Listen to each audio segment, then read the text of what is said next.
탄핵 가결 이후의 상황에 대해서도 한번 얘기를 좀 해봐야 될 것 같은데요. 만약에 탄핵이 가결이 된다 그러면 국민의힘의 최고위원들이 전부 다 그만두고 사퇴하고 이 한동훈 대표를 몰아내겠다 이런 얘기가 있다면서요. 그건 그전부터 나온 시나리오인데 표를 세봐도 한동훈 대표가 동의하지 않으면 표가 모자라는 상황이어서 아마 시도는 하고 지금 같은 망극한 일, 그러니까 자기들은 그걸 헌정 질서 중단 사태라고 표현하잖아요. 전혀 아닌데 헌법 질서 안에 있는 건데 오히려 헌법 질서를 회복하기 위한 국민적 노력을 국회에서 한 것뿐인데 그렇게 얘기하면서 지도부 총사퇴 뭐 이런 얘기들을 많이 하겠죠. 하면서 한동훈을 날리고 그러면 비대위 체제가 되는데 비대위는 당연히 권성동이 자기가 하면서 권성동의 일극 체제 뭐 이런 걸 만들려고 시도하겠죠. 근데 시도대로 될지는 좀 의문입니다. 지금 김태호 의원이 사실은 원내대표로 그러니까 후보로 나왔다가 한동훈계에 있는 의원들부터 434표를 받았다는 거예요. 권성동 의원에게 그러니까 106명 중에서 한 절반 정도, 그러니까 3대2 정도, 그러니까 2대1 받았죠. 2대1 정도. 예, 그러니까 한동훈계에서 사람들보다는 한 2배 정도 되는 사람들이 권성동 원내대표를 이제 뽑은 셈이거든요. 근데 역으로 생각해 보면 어쨌든 한동훈 표가 한 30표 정도는 된다는 거 아닙니까? 그만큼 안 돼요. 그것도 안 돼요? 김태호 원래 자체 자기 표가 있고요. 아. 예, 그렇게 보셔야 되고요. 제가 이제 계속 그런 예측을 했습니다. 탄핵 계엄령 나올 때부터 이런 이야기했는데 탄핵 끝나고 나면 무조건 개헌은 들고 나올 겁니다. 권성동은. 개헌 얘기 계속 해요. 개헌 이야기 네, 무조건 지금도 들고 하고 나올 겁니다. 있어요. 개헌 네. 이야기 들고 나오는 이유가 개헌 이야기를 들고 나와야지 시간을 끌 수가 있고 그다음에 야권을 분열시킬 수 있고 이른바 반 이재명 연대를 만들어낼 수가 있거든요. 그래서 개헌 이야기를 아주 크게 끄집어낼 겁니다. 요거는 준비된 수순입니다. 그들의. 네, 다행히 이제 개헌 이야기가 나온다는 것은 탄핵은 통과될 수밖에 없다라고 자기들도 인지하고 있다라는 그런 하나의 또 반증이기도 합니다. 알겠습니다. 자, 그리고 국민의힘 박준태 의원이 오늘 긴급 현안 질문을 하는 도중에 이번 내란 사태는 야권이 선동한 거 아니냐 이런 취지의 말을 해가지고 또 아주 난리가 났었는데 한번 보겠습니다. 야권 일각에서 여당에 대해서 내란 동조자 내지 공범이라고 선동하면서 혼란을 부추기고 있습니다. 매우 유감스럽습니다. 이러한 사실을 다 알고도 야당은 국민의힘을 계엄에 동조한 정당이라고 주장합니다. 나라를 더 혼란스럽게 하는 허위 선동입니다. 의장께서 먼저 전화를 주셔서 본회의 개의를 1시로 앞당기겠다 말씀했다고 합니다. 추경호 원내대표는 저희가 들어갈 시간을 주셔야 하지 않습니까? 의장께서는 여당이 경찰한테 요청을 하는 게 좋겠다. 의결 정족수가 확보됐다. 이렇게 말씀하셨다고 합니다. 의장께서 본회의를 일찍 개의하신 것에 대해서 그 결단을 존중합니다. 적합한 판단이었다고 생각합니다.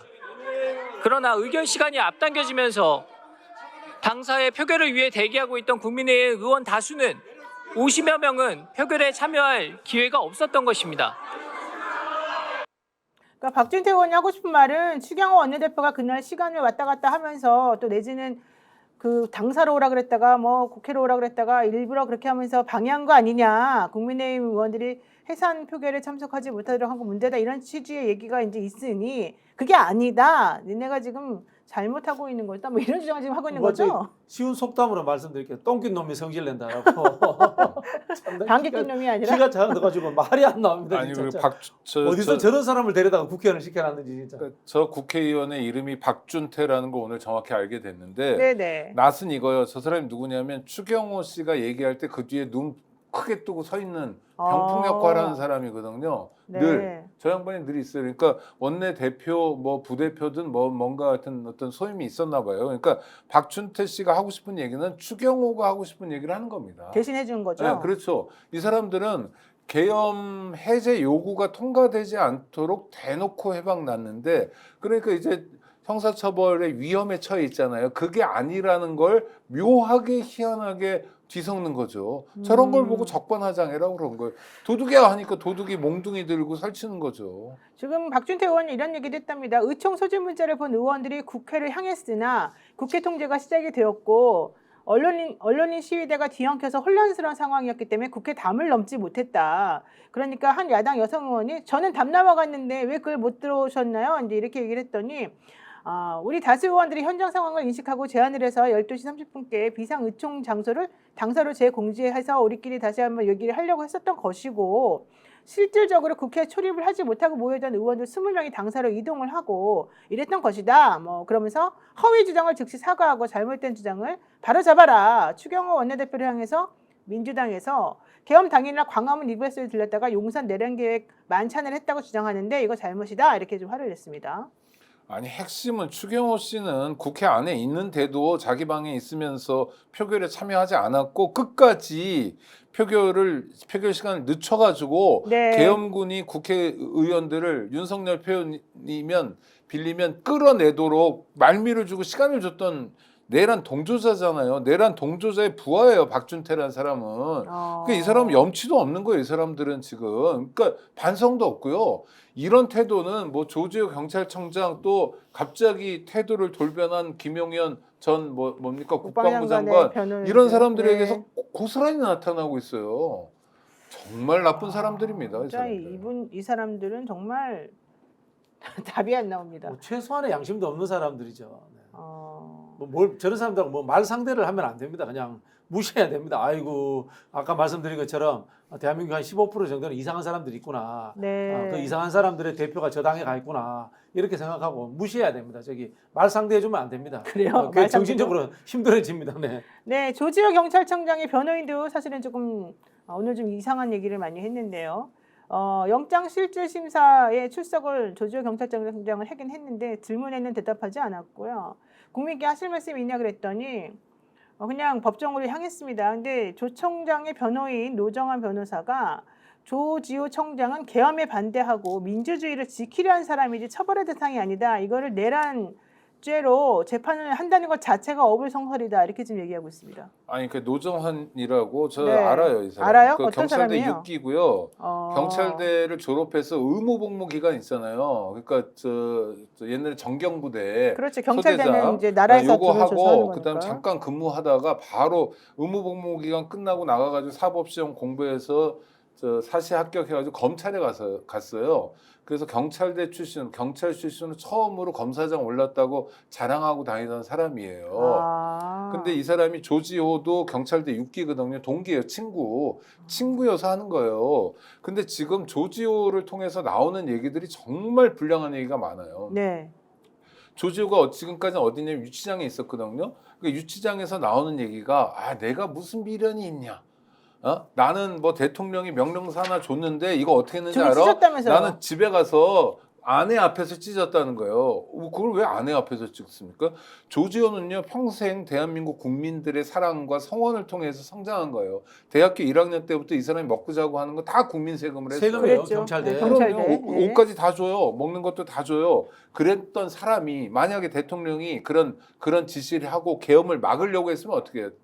대통령이 안 돼요 하고 누구 말대로 바짓가랑이 끌고 하든지 그래도 안 되면 어떻게 됩니까? 네. 경찰청에 들어와서 기자간담회 해야죠. 그렇죠. 그리고 그거를 그 앞에서 찢어야죠. 국민들 앞에서. 그렇죠. 그러니까 증거를 다- 남겨놔야죠, 사실은. 다 거짓말이에요. 다 거짓말. 그다음 이 사람 특히 용서할 수 없는 게 자기 먼저 알았잖아요. 계엄 이전에. 그래서 경찰력으로 국회를 봉쇄하라고 사전에 지시했습니다. 그러니까 국회 경비대가 지키는 경력 있잖아요. 그거보다 훨씬 많은 숫자가 국회를 봉쇄하게 했고요. 네. 그리고 국회에서 뭐라고 그랬습니까? 전 국민 앞에서.